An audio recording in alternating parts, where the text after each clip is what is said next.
Hi, in front of me is XIAOMI Poco C3 and today I would like to show you how you can open apps in split screen view on this device.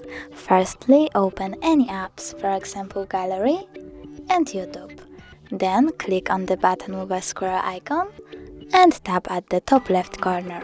Choose split screen, hold an app and drag it to the top of the screen. After that, tap the other app. As you can see, now I can use both of them at the same time. If you want to exit this mode, drag the first app upwards and tap home button. Thanks so much for watching. If you enjoyed this video, don't forget to leave a like, comment and subscribe. Bye!